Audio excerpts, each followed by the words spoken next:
In this video, I'll show you a few different examples of how Gullfoss can be used for mastering.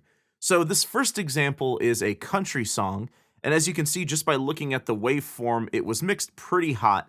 So the first thing I'm going to do is pull down the gain a bit, just to give myself a little bit more headroom on input going into Gullfoss. Let's give this a listen.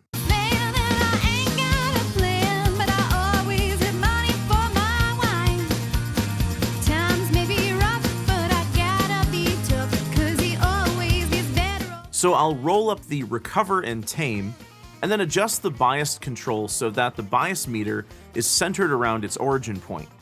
And I'll do the same for the brighten control and the brighten meter.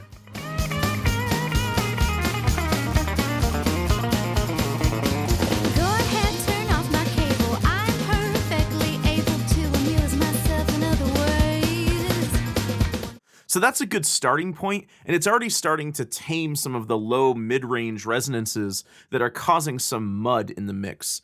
And also using a negative brighten control is really helping to control some of the unwanted brightness. This mix really has too much saturation and energy in the high end, so I want to tame this quite a bit. The high frequencies on the kick, snare, and hi-hats is just too much for this genre. So I'll pull down the recovery, pull up the tame, and then try a negative bias so that Gullfoss is a preference for taming rather than recovering.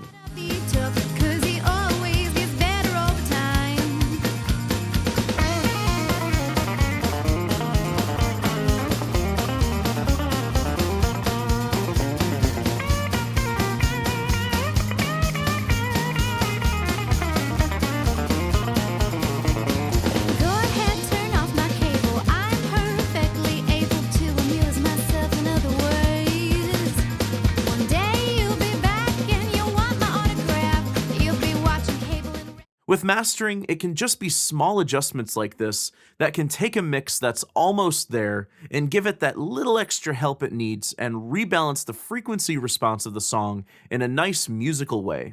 So this next track is an alternative pop group, guitar, bass, drums, and vocals. And there's a bit of a mid-range haze over it.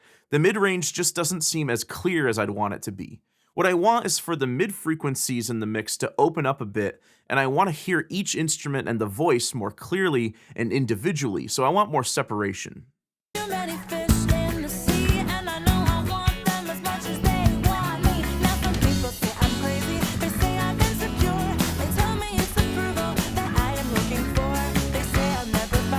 Now I've already dialed in a setting here and it's helping out quite a bit, but I'm also going to use these range limiters on the left and right side here to focus the processing on just the mid-range. I like the bass and I like the airy high frequencies. It's the mids and mid-highs that I'm concerned about.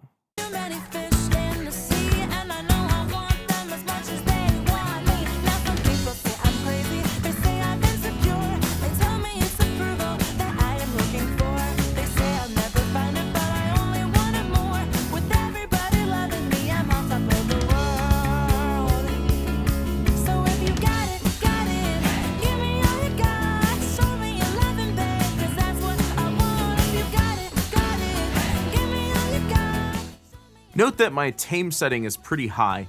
If you have a really well-mixed song, don't be surprised if you're using values lower than 20% for your recover and tame values. However, if you have major frequency imbalances, unwanted resonances, or clarity issues like in this song, you may have to dial things in a bit more. This last example is a pretty aggressive hard rock group. Gullfoss works wonders on rock and heavy metal because the music is so dense with heavy guitar, drums, and guttural vocals. It's often difficult to tame this material when there's that much energy in a track. Fortunately, Gullfoss works best when you feed it a lot of information.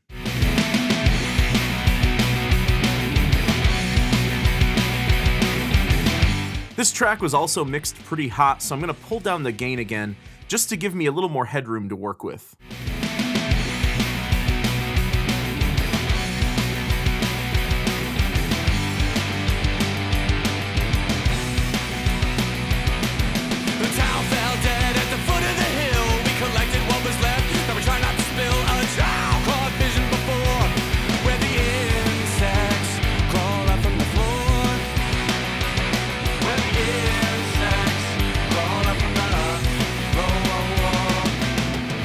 Someday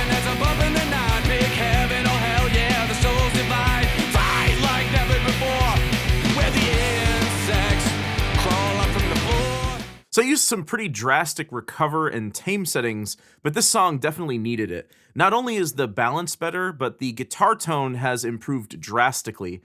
It doesn't have that fizzly solid-state amp sound anymore. Gullfoss has helped to pull out more of the mid-range tube tone on the amps.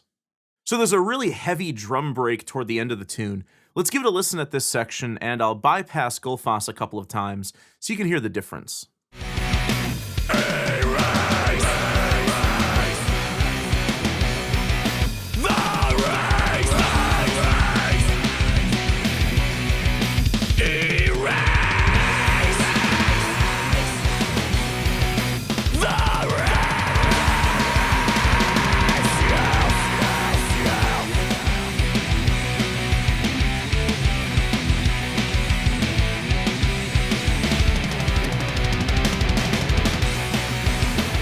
So not only has Gullfoss helped with the guitar tone, it's also helped to bring out some clarity on those really fast drum fills.